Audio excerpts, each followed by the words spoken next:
Again, hello, welcome to our webinar. We will make sure to respect your time. We have a lot to cover today, so let's start.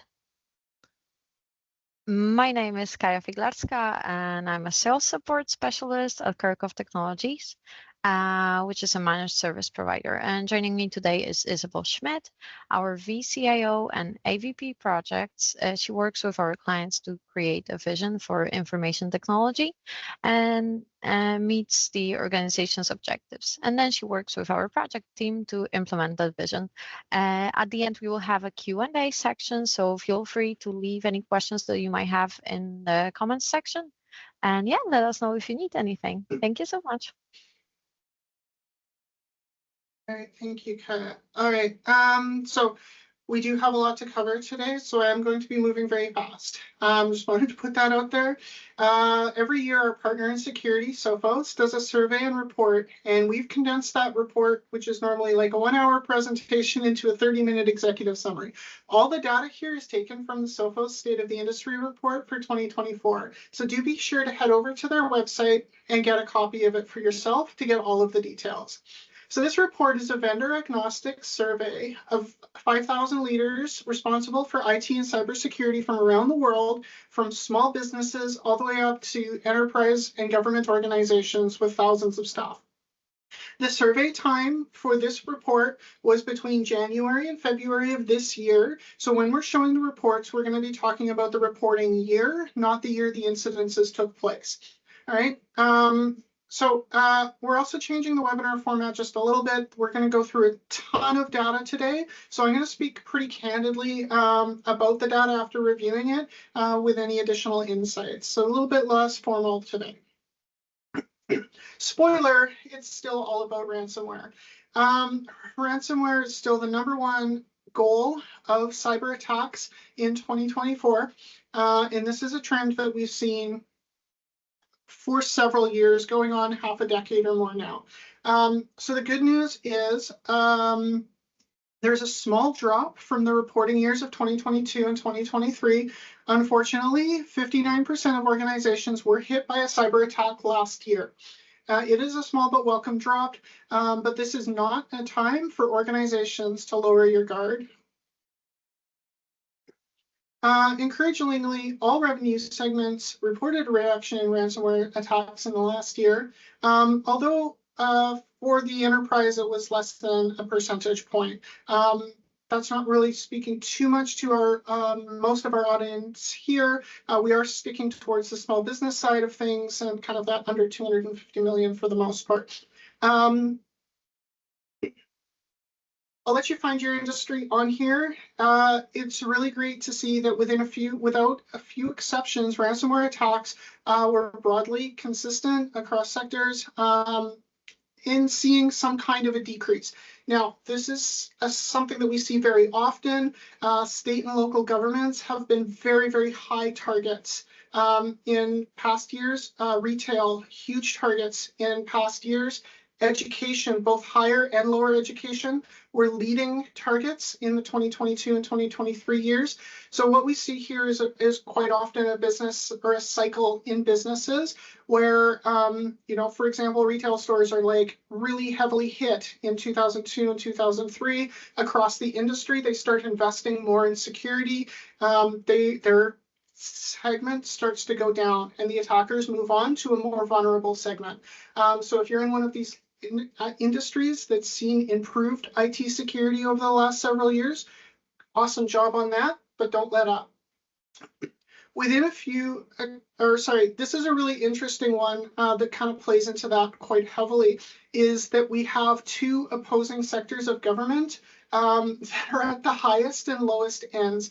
And this is, again, that same sort of thing where we were seeing local and state governments being attacked extremely heavily, taking out local services for communities.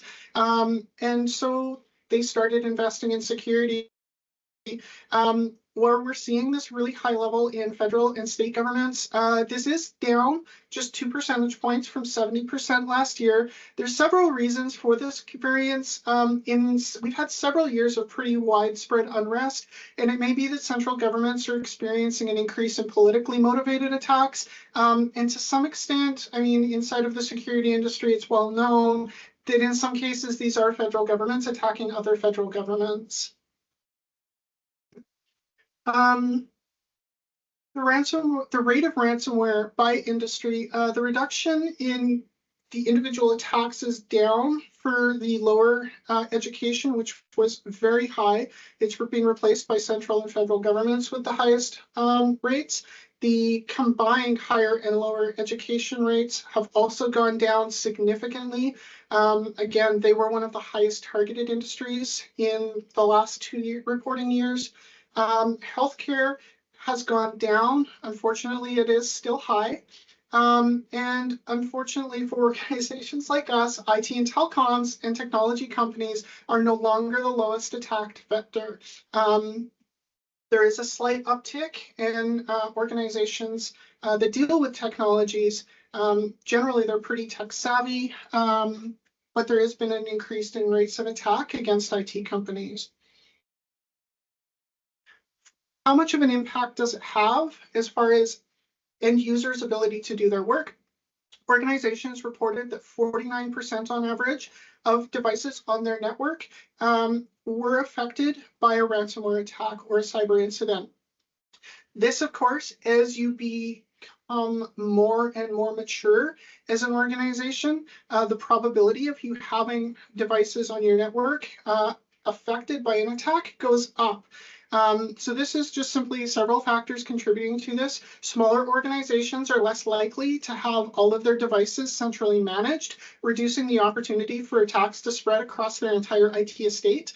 Additionally, small businesses and startups are usually more heavily involved in users in software as a service platforms to reduce the risk of a business outage from something like ransomware. The ability to encrypt file shares on an on-premises server, very easy. Encrypting documents that are held in Microsoft 365 SharePoint or Google Docs in the cloud environment, much, much more difficult. So because small businesses and smaller organizations are faster to adopt these kinds of web-hosted services and reduce their on-premises infrastructure, it's a lot easier for them to mitigate the number of devices impacted in the case of an attack.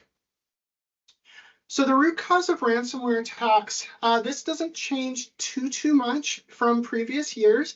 These numbers usually kind of go back and forth a few percentage points from year to year.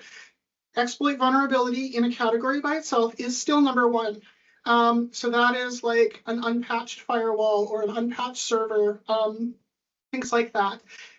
These next ones, I really encourage people looking at this data to understand compromised credentials, malicious email, phishing attacks, downloads. These are all user-based actions. These are things people do. Again, it's easier to hack a person through social engineering than it is to exploit a vulnerability. So if you can just simply ask an end user for their credentials and they give them to you through a compromised credential or a phishing attack, that's your keys to the kingdom if the wrong user gets attacked.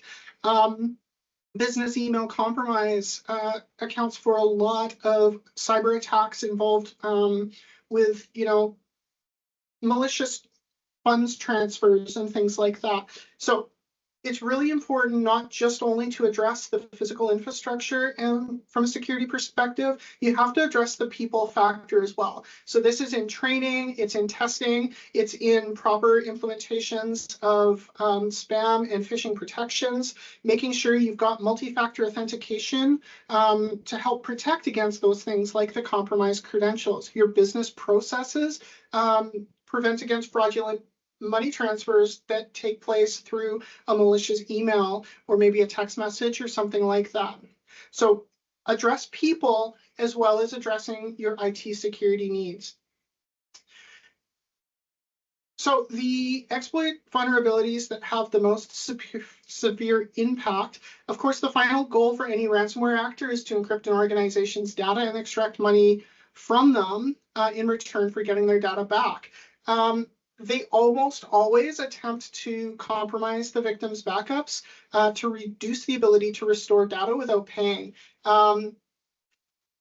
Right across all 3 points, backup compromise, data encryption, and ransomware payments, the impacts were most severe when the exploits started, or when the attack started with an exploit vulnerability. So really, this just kind of comes down to how much visibility an organization likely has into whether or not they have been compromised. It's not uncommon for attackers to be in a network for several days or weeks before exploiting the vulnerability and executing the attack.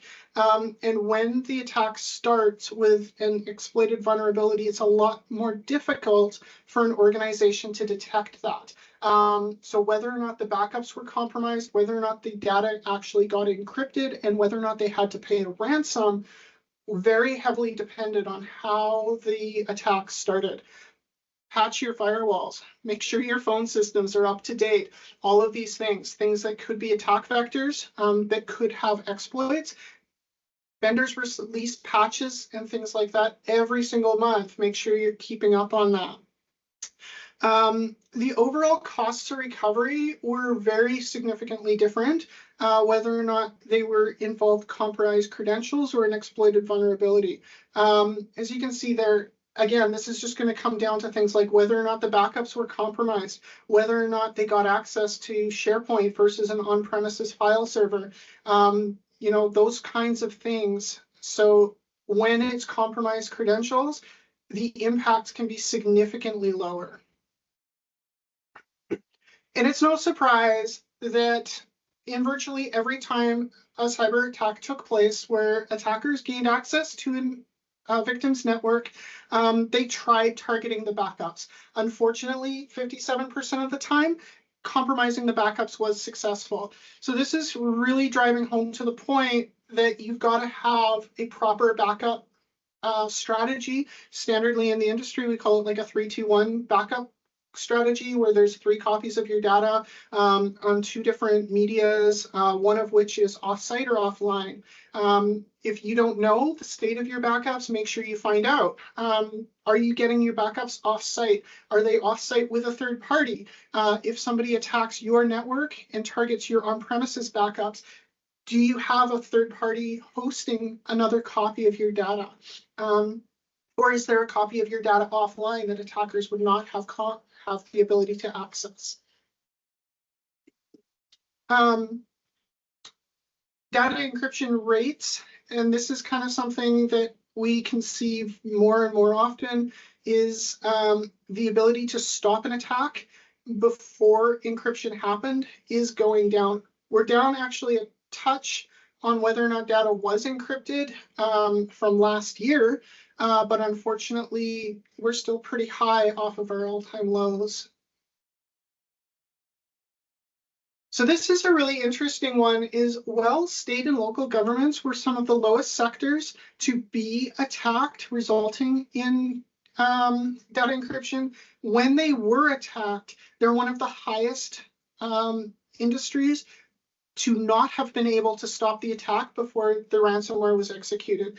My take on this, what I've seen previously across other sectors as well, is that when an organization or when a sector responds to something like being a highly targeted operation or set of operations in one year, and the industry as a whole makes improvements, those in that industry that don't make improvements are really, really vulnerable. And so my guess would be their state and local governments are down overall because they've invested in cybersecurity as an industry. However, the naysayers or the state and local governments that did not invest in security were basically sitting ducks. And they almost always, as a result of being attacked, wound up being encrypted. And then there's just a couple of other interesting numbers. There are financial services with the lowest rate of encryption in preventing encryption when an attack took place. And distribution and transportation were the most likely to experience an extortion type based attack. What does that mean? Well, double dipping. This is something that ransomware and cyber attackers have gotten better at. It's exfiltrating the data or stealing the data that they've gained access to. So in 32% of the cases now, ransomware attacks where data was encrypted, the data was also stolen. So they're not just stealing they're not just encrypting the data anymore, they're removing it, and they're holding that data and a data breach in addition. So maybe you're an organization, you've got good backup policies and things like that. You don't need to pay the ransom to get your data back. So now the attacker is going to pivot to, well, if you don't pay us something, we're going to publish your data on the open internet and you're going to have a data breach. Unfortunately, if your attacker is at that point, you've had a data breach. Whether you pay them or not, nefarious actors have your data, they're going to sell it. They're not going to take a ransom payment from you and then just sit on that data. They've got your data. Treat it like a breach, respond accordingly. So the good news is that 98% of organizations that had data encrypted got their data back. The most of the time when that happened, they used their backups to restore data, which is awesome. Unfortunately, 56% of the time, they had to pay the ransom to get the data back. Some organizations, they look at the whole situation and they just say no. They're like, you know what, I don't care about anything but my last 6 weeks of invoices. Stick 4 people in a room with the paper copies and say 8 hours a day, do data entry and get this information back into our ERP system. That's a viable method for data recovery. It's a painful one if you're a data entry clerk, but it's sometimes the fastest and cheapest way to do data recovery. Excuse me. All right. The number of organizations that were able to use backups to restore data is steadily dropping. Unfortunately, the number of organizations required to pay is less steadily, but more dramatically rising compared to several years ago. Ransoms are being paid more often. How much does it cost? Well, these are the demands. Now, keep in mind, this is across everything from under $10 million organizations to over billion-dollar organizations. So it's going to be a little bit skewed, but we'll get into some detailed numbers. On average, though, median average, $2 million, mean average over 4. What does this look like as far as percentages wise in that spread? As you can see here, 63% of ransom demands were over $1 million. If you're just talking about ransom demands over $500,000, you're pushing that up to like 70% of ransom demands are over $500,000 now. What do organizations demand versus the size of an organization? So an under 50 million and under $250 million organization, where many of our customers and client base sit, it's still very high, with mean averages being over 1.7 million, with medians being still in 6 digits. Ransomware payments on average have gone up 5 times since last year, with the median average being $2 million and the mean average being just shy of 4, over 2.5 times increase in the mean average since 2003. So what does that look like when it's really broken down? As you can see, the blue lines, we're not heading in the right direction there. The higher numbers on the left indicate that ransoms used to be higher or used to be lower. 17% were between 100,000 and 250,000 in 2022. They make up just 8% in 2024. And you can see ransomware's over 5 million, ransom demands over 5 million. In 2022 was virtually unlimited or non-existent at just 4%, now make up over 31%.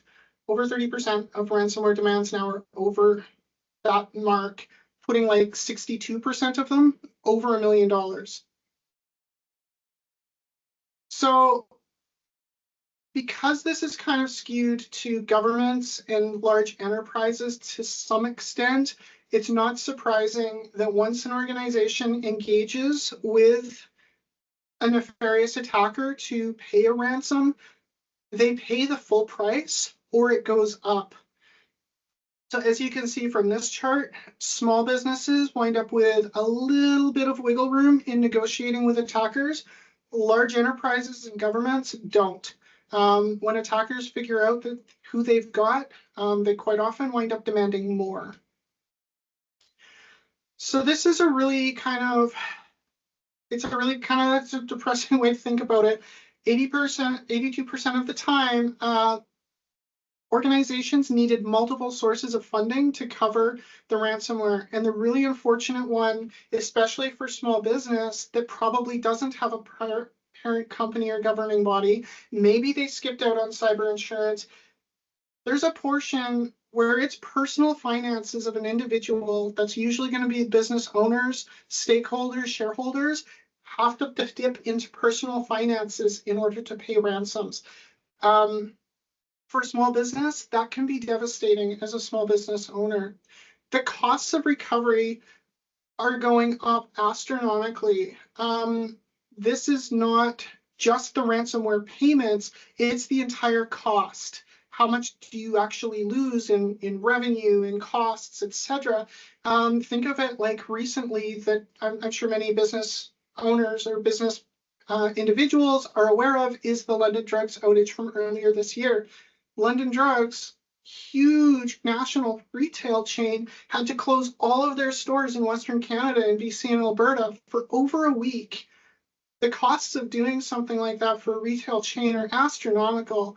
So the cost is not just in those multi-million-dollar ransomware payments for larger organizations or $1 million payments for smaller organizations. It's the additional costs of recovery are very, very high.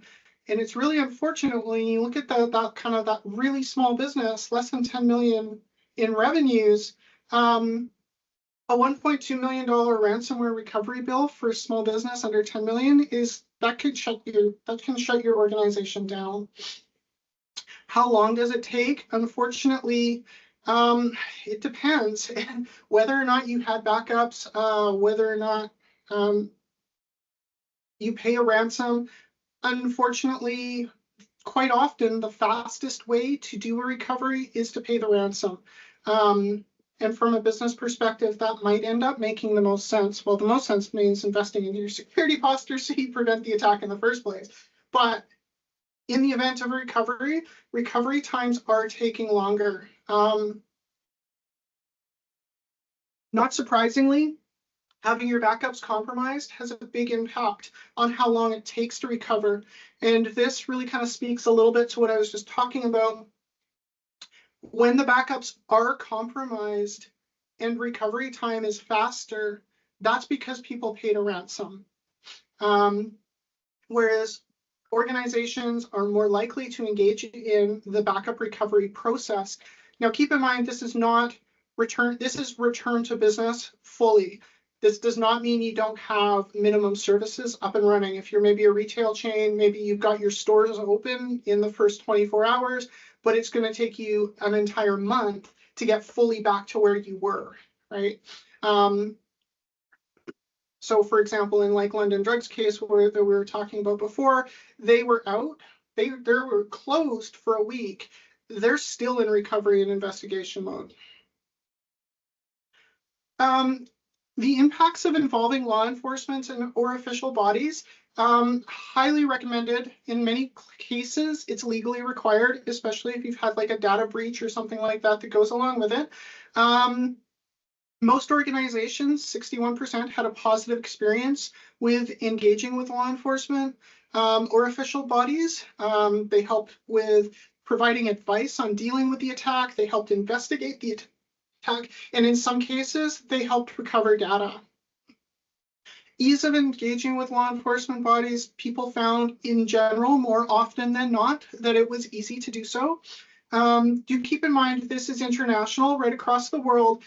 There's going to be some countries that are less easy to deal with in the governments. And I think here in Canada, we've got some pretty strong services in cybersecurity.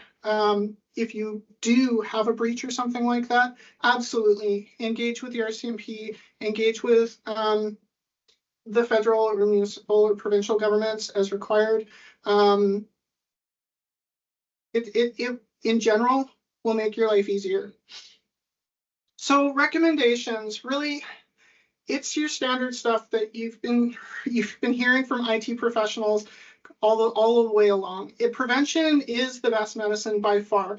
Reducing your attack surfaces, if you can do cloud migrations, migrate to services like SharePoint or Google Docs if you're on the Google platform. Make sure you're prioritizing patching. Multi-factor authentication is huge for the compromised credentials, and provide ongoing training to your staff about how to detect and respond to phishing emails and threats. Use modern security software that uses machine learning to quickly identify and pivot on an attack when it comes in. Managed detection and response is game-changing. It is critical nowadays, especially for larger organizations, to invest in detection and response by a managed security provider like our partner Sophos. Sometimes it can seem expensive at the get-go, but compared to the costs of being down for that long and paying those kinds of ransomware numbers, it's critical these days. This puts Sophos security professionals in your environment, monitoring your systems 24/7, 365. None of us can afford a NOC team or a SOC team with that kind of capabilities. Of course, do your preparations and plannings. Make sure that you've got an incident response plan, that you're doing data recovery tests. You don't want to be in the middle of a cyber incident and be trying to figure out how to proceed with restoring your backups, in what order you do things, all of that thing. You need to have an incident response plan that's in place and is tested at least on an annual basis. So what are your next steps or your call to action? If you don't know where you're at with any of this, or you have questions, reach out and book an initial consultation with us. This is a free, no obligation review with myself, and you can take me through your posture, your security. If you have questions, if you're a KTI client and you have questions about how we answer some of these questions or something, don't hesitate. Reach out, send us an email, book a call directly on our website, or give us a phone call. And of course, don't just take our word for it. Our customers love us. No, really, but Ruth and Naomi's is an amazing organization that we work with. We recently sat down for an interview with their executive director and operations manager to talk about the effects of IT and how it's enabled them to further extend their mission. You can find that on our YouTube. It's a great interview and a great sit down with them. Do we have any questions? No, we don't have any, and it's almost 11:30. So if you have any questions, I feel like you can send it via email because we just nailed the time today. Perfect. All right, that was a lot to cover. Next month, we're going to be going over the cybersecurity, the cyber insurance questionnaire.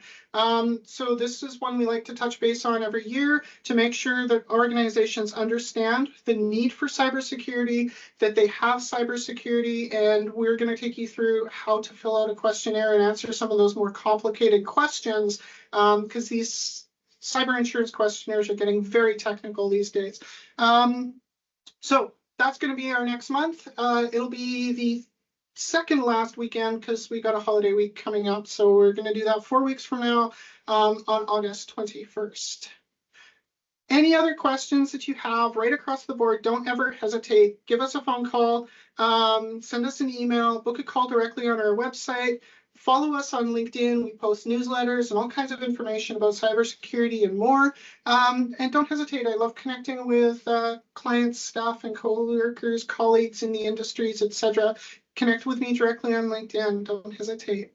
Thank you everyone for your time today, and be safe out there. Thank you. You have a good day.